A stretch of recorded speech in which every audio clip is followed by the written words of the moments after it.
Welcome to Story Planet, where every quiet night begins with a story just for you.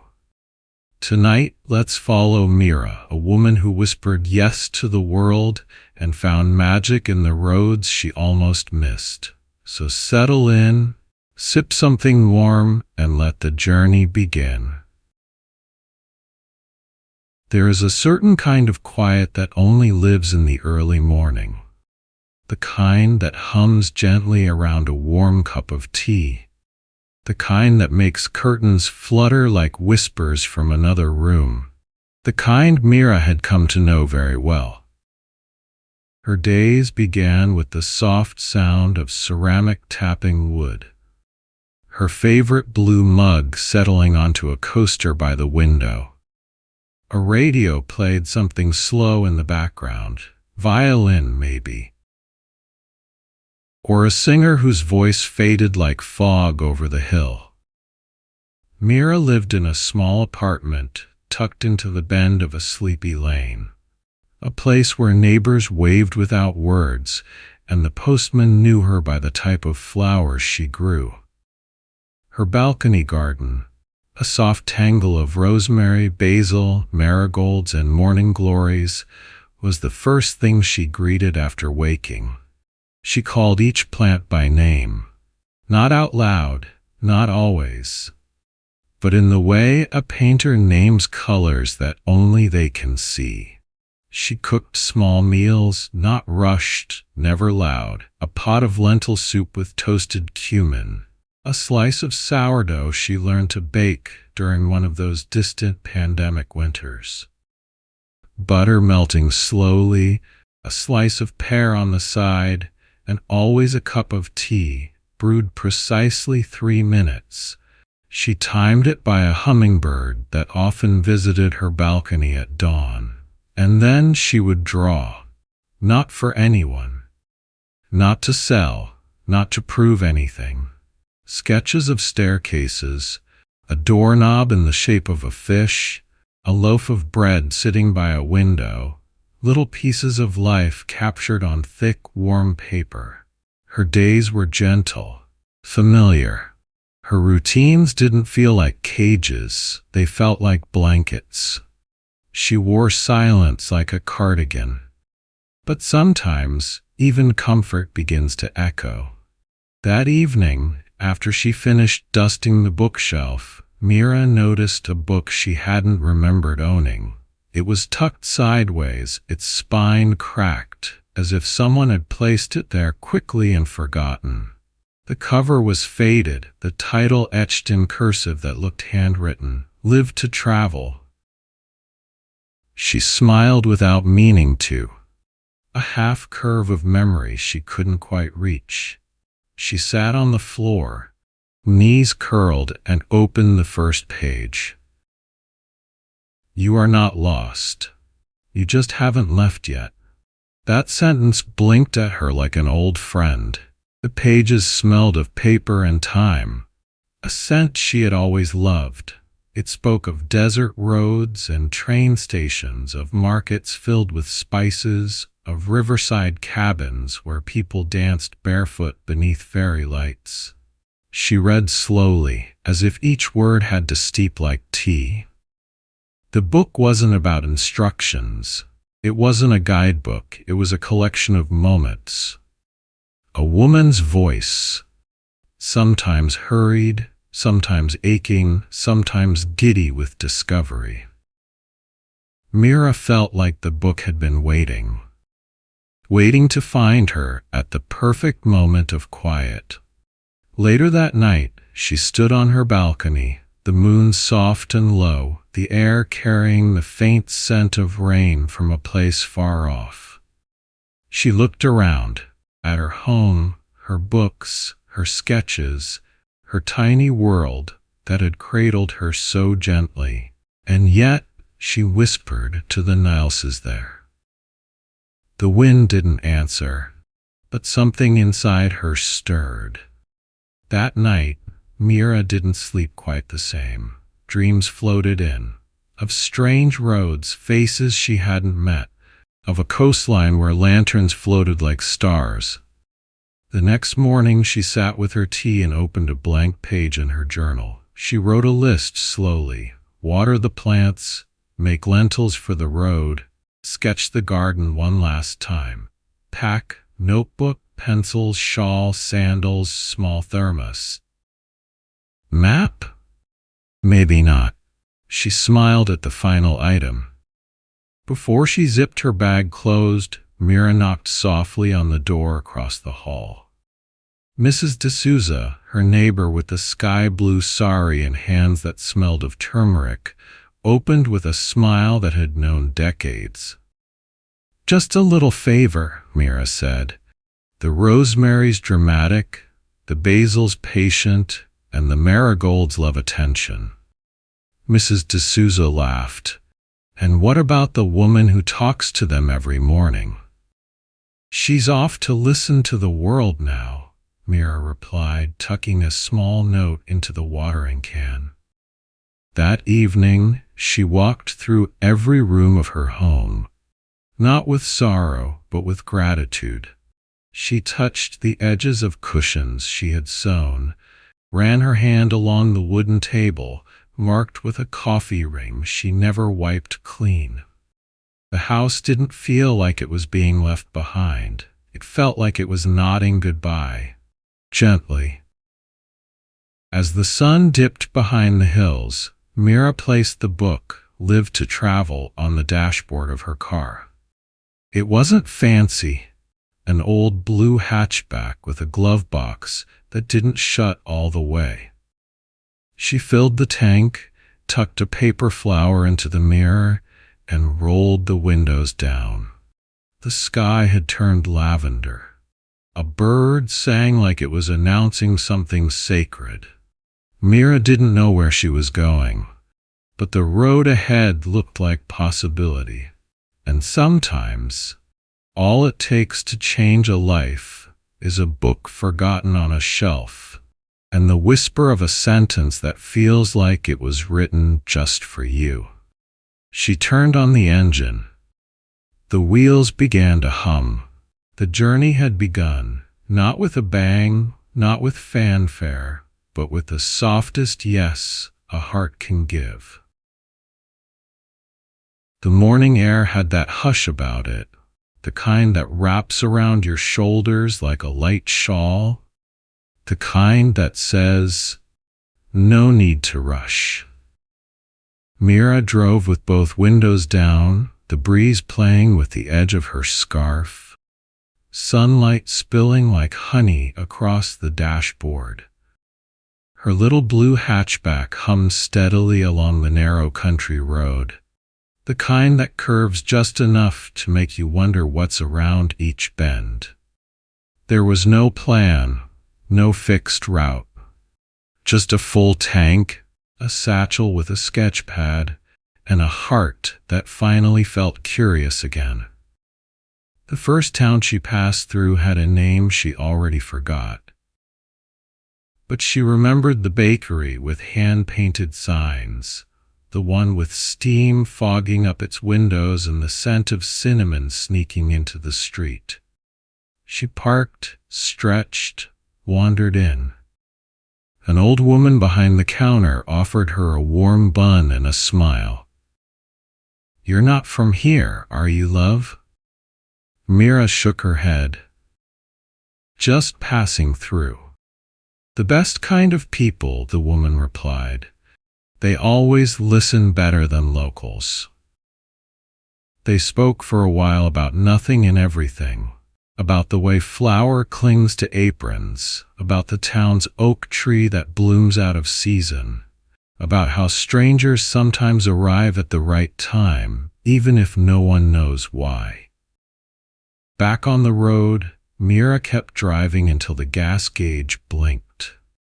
She pulled into a small filling station where a man with oil-streaked hands offered her directions and a mango from his lunchbox.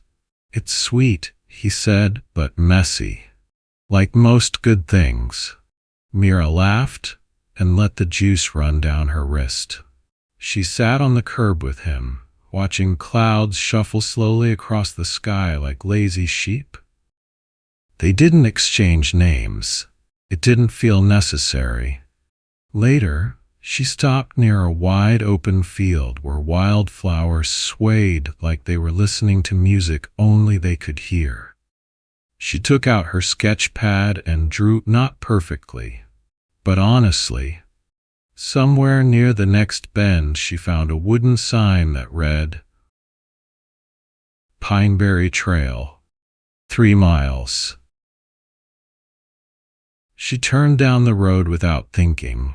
The trail led her to a lakeside path where old boats rested on the shore like sleeping animals. Children laughed from a distance, skipping stones that never quite skipped. Mira sat beneath a willow tree and watched a boy tie a red ribbon around a branch. "It's for my brother," he said softly. "He's far, but this way he still visits." She didn't ask questions. She just tied her own ribbon beside his, blue, from her bag's lining. At a roadside stand, a young boy sold jars of honey and stories about the bees who made them. "They only sting if they feel unheard," he said. Mira bought 2 jars, one for herself and one for someone she hadn't met yet.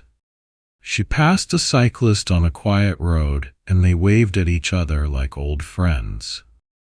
Later, they shared lemonade at a rest area bench and watched ducks gather around a sandwich left behind. "You'd be surprised how much peace fits into an hour," he said. The road took her next to the sea, a quiet beach with driftwood and footprints that faded as quickly as they came. Mira sat on a smooth stone and watched the tide pull secrets back into the blue. She didn't speak. She didn't need to. Nearby, a woman in a woven hat hummed as she painted the sea. They smiled at each other, the kind of smile shared only by people who know silence is part of the art. When Mira left, she felt a little lighter, as though the sea had taken a small sadness she didn't know she'd carried. In another town, she stopped for a bowl of vegetable stew at a family-run diner. The owner, a woman with silver hair and a lemon-colored apron, sat beside her when things quieted down. "Every town has its stories," she said. "Most of them live in kitchens." Mira nodded, savoring the warmth of the broth and the company. She passed farms where scarecrows leaned like poets in deep thought, forests that whispered even in daylight, and once a winding road flanked by sunflowers that bowed like monks in prayer. At sunset, she pulled over by a fence lined with laundry drying in the breeze. The clothes danced like ghosts with stories to tell, and Mira sketched the scene, adding tiny notes beside the folds. Light touches everything before it leaves. Night found her near a river bend. She pulled over, rolled down the windows, and let the air in. Warm, earthy, filled with the hush of cicadas and distant cowbells. She slept curled in the back seat, wrapped in her shawl, her sketch pad beneath her arm. Not once did she feel alone, because every place had left her with a piece of itself, and every person had given her a moment that felt just long enough. In the stillness before sleep, she whispered to the sky, "How big is the world, and how little of it I've known." A shooting star answered just once, streaking across the quiet dark. Mira smiled. Tomorrow there would be more road, and for the first time in years, more her. The third morning of Mira's journey began with birdsong and the smell of bread rising in the oven, though neither belonged to her. She had driven through the hills the day before, winding up slow roads dotted with lavender and stone walls draped in moss. The village, unnamed on her map, appeared like a secret kept between the sky and the trees. It was the kind of place where window sills were lined with teapots instead of flower pots, where goats wandered freely between yards, and where laughter drifted from every open window like music without instruments. She had planned to stay only one night, but that was before the blue porch. It started with a basket of oranges, left at her guest house doorstep by a girl with sun-warmed skin, 2 braids, and a missing front tooth. Mira thanked her and was invited to tea. The house stood at the edge of a sloping hill, its porch painted in fading shades of sea and sky, chipped but loved. There were wind chimes made from teaspoons, a cracked rocking chair, and potted herbs in every corner, thyme, mint, holy basil, all dancing gently in the breeze. Inside, the home was alive. A mural of birds spanned one wall. Handprints from every child who had lived there formed a border near the ceiling. Strings of dried lemon slices hung like garlands in the kitchen. There was a garden, too. Not tidy, but joyful. Lemongrass leaned toward tomatoes, jasmine tangled with wild sage, pumpkins sprawled like lazy cats across sun-warmed earth. The family greeted her without hesitation. A mother with kind eyes and a braid to her waist, a quiet father who carved wooden toys, 3 children who immediately tugged her by the hands, and a grandmother who looked like she had never once rushed in her life. They fed her sweet rice cakes wrapped in leaves. Let her nap in the shade of the mango tree. Offered her a hammock, a space at the table, and a day that asked nothing of her. She stayed. One morning became 2, and then many more. She helped knead dough with the mother in the early hours, the flour soft as snowfall between her fingers. The father hummed lullabies as he patched the roof tiles. The children drew chalk mandalas on the porch floor and taught her games that needed no language. Evenings melted into soft music and shared meals, spicy curries and cool raita served in mismatched bowls. They told stories under a sky full of stars, wrapped in old quilts, sipping ginger tea sweetened with jaggery. Mira started sketching again, not just objects but feelings. A pot steaming in a patch of sunlight, a child's hand curled around a painted stone, the shadow of the grandmother's fingers as she braided the girl's hair. She filled page after page with their faces, their warmth, the corners of the home that seemed to breathe with memory. One morning, she and the grandmother sat beside a basin of rosewater, shelling peas. "You know," the grandmother said, breaking a pod open slowly, "when someone really belongs to a place, even their silence matches the rhythm of the wind." Mira didn't answer, but her throat tightened.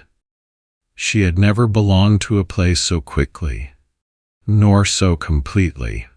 The children began calling her Mira Didi, Sister Mira. The youngest one would crawl into her lap during story time without asking. The dog, a sleepy old mutt named Bolo, chose to nap beside her sketchbook each afternoon. There was a day when it rained, not hard, but soft and endless. They stayed inside and made paper boats. Mira taught them how to fold tiny cranes. The children added strings and hung them over the dining table like floating dreams. She began writing again, too. Little thoughts in the margins of her notebook. This place is a breath held gently between 2 exhaled years. But even beauty has its own rhythm of departure. She knew she couldn't stay. The road, quiet as it had become, still whispered to her at night. So one evening, while the family played a guessing game with spices in the kitchen, Mira stood on the porch and watched the sky. She folded her shawl slowly, pressed a sprig of jasmine into her sketchbook, and later she tucked a letter beneath the old clay teapot they always kept warm. Your porch felt like home. Thank you for reminding me what warmth sounds like. I'll carry it with me. She left before sunrise, as the sky was just beginning to imagine light, and the world slept in that delicate pause between dream and day. She walked quietly to her car, Bolo following her for a few steps before curling back under the porch.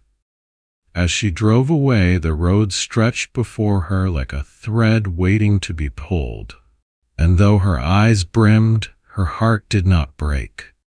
It bloomed, because she had been given something she didn't even know she needed. And in return, she had left behind pages, laughter, and her name whispered in the wind. Mira kept driving, with the smell of wood smoke still in her hair, and the comfort of a blue porch stitched gently into her chest.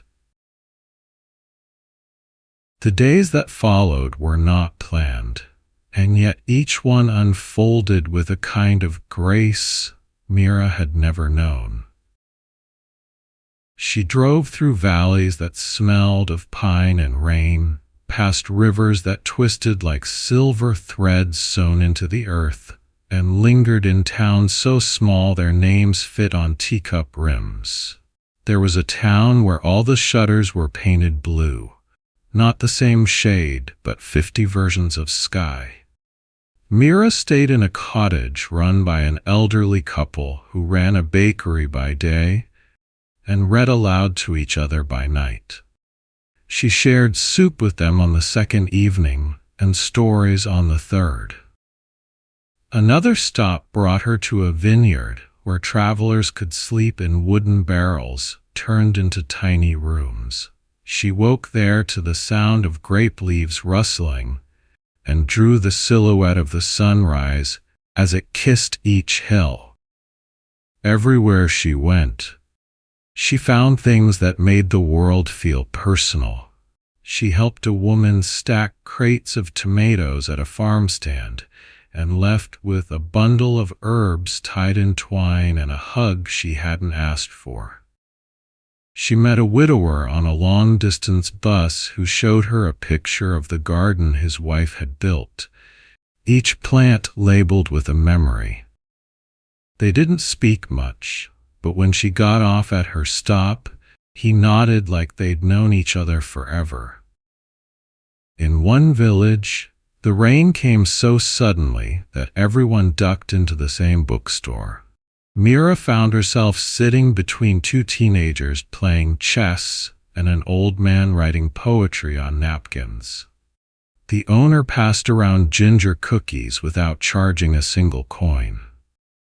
"Storms bring us together," he said, "whether on the page or under a roof." She stayed until the rain had passed, and then a little longer. Some nights she slept in her car, tucked against a hillside with only stars as neighbors. Other nights, kind strangers offered her rooms above bakeries or beside barns, where the air smelled of hay and the clocks ticked slowly, like they didn't mind being watched. She found herself in a coastal village where the waves licked the edge of every dream. She stayed in a lavender house whose owner taught pottery. Mira tried shaping a cup. It came out crooked, but honest. "That's how you know it's real?" the woman said, smiling. "It leans like a heart does, toward where it's needed." In a small desert town, she sat with two sisters who made music from bowls and spoons. They played for her as the sun dipped behind orange cliffs. Mira closed her eyes and felt more seen than she had in years. She added notes to her journal each night. Today I was fed before I asked. The wind in this place smells like cinnamon. People carry more kindness than maps will ever show. By now her sketchbook was nearly full. Drawings of doorways, faces, meals, clouds, lanterns, dogs, trees, and words scribbled in the corners like footprints. One evening, as she stood atop a hill watching lanterns float above a lakeside town, Mira felt something settle in her chest.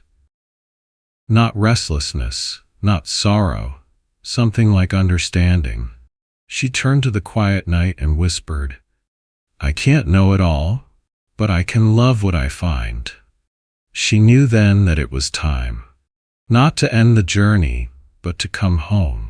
Back to her plants, her blue mug, her balcony, and her hummingbird.